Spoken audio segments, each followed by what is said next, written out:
عیسائی کہنے لگے ہمیں اپنے ظلم یاد ہے، تشدد یاد ہے، بربریت یاد ہے، تو بہتر جانتا ہے تو نے کیا کرنا ہے۔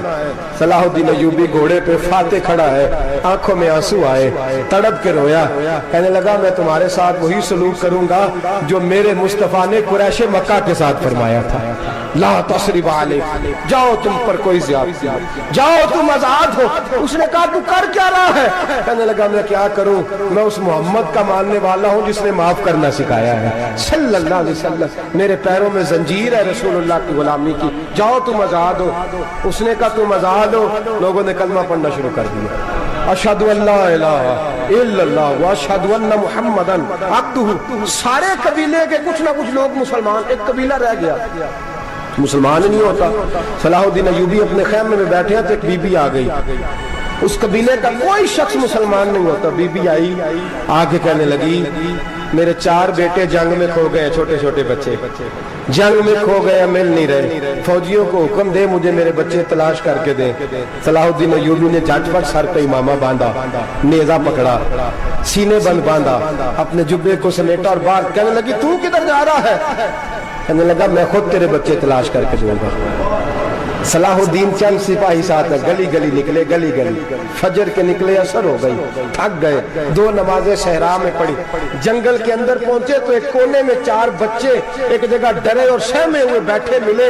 صلاح الدین ایوبی اٹھا کے لائے، ماں کو کہنے لگے تیرے بچے ہیں۔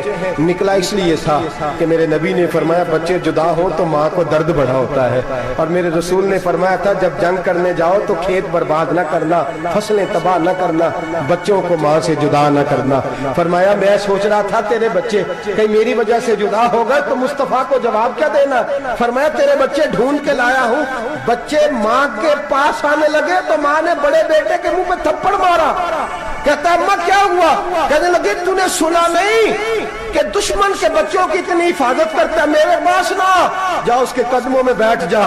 جس نبی کے غلام اتنے سچے ہیں وہ نبی کتنا سچا ہوگا، جس نبی کے نوکر اتنے کھڑے ہیں وہ نبی کتنا کھڑا ہوگا، جا کے کلمہ پڑھ لے۔ میرے دوست یہ اسلام ہے، اس نے غیروں کا درد بھی اپنے سینے میں رکھا۔ اقبال کہتا ہے سارے زمانے کا درد ہمارے ہی سینے میں ہے، برما کا مسلمان ہو یا عراق، لیبیا، افغانستان، کشمیر کا مسلمان ہو، میرے دوست وہ غیر نہیں ہے، وہ تیرا اپنا ہے۔ اس کا رنگ نہ دیکھ، اس کی بولی نہ دیکھ، اس کا قبیلہ اور علاقہ نہ دیکھ، دیکھ کہ وہ تیرے رسول کا کلمہ پڑھتا ہے، وہ دیکھ کہ وہ کعبے کی طرف منہ کر کے نماز پڑھتا ہے، دیکھ کہ تیرا اور اس کا نصاب زندگی قرآن ایک ہے۔ میرے دوست کچھ نہیں کر سکتا تو دعا تو کر دیا کر، کچھ نہیں کر سکتا تو التجا تو کر دیا کر۔ اللہ کے حضور یہ تو کہا کر کہ اللہ مسلمان جہاں بھی ہیں تو ان کی مدد فرما، اللہ مسلمان جہاں بھی ہیں تو ان کی غیبی امداد فرما۔ یہ دعا تو میرے دوستوں ضرور کیا کرو، سوچ بڑی کریں، جب بھی آپ بولیں، جب بھی آپ لکھیں، جب بھی کسی سے بات کریں تو بحیثیت مسلمان کے بات کریں، بحیثیت ایک نبی پاک کے غلام کے بات کریں، اپنی زندگی اس انداز میں ترتیب دیں کہ پہلے آپ مسلمان ہیں، اس کے بعد آپ کچھ اور ہیں، پہلے اسلام کی بات کریں، بڑی بات کریں، بڑے حوصلے کی بات کریں، پھر اسلام کو قوت ملے گی، پھر بیداری امت کو نصیب ہوگی۔ اللہ کریم برما کے مسلمانوں کو اپنی رحمت کی ٹھنڈی چھاؤں نصیب فرمائے، ہمیشہ مدحت خیر الانام میں گزرے، دعا ہے یہ عمر درود و سلام میں گزرے۔ آخر دعوانا ان الحمدللہ رب العالمین۔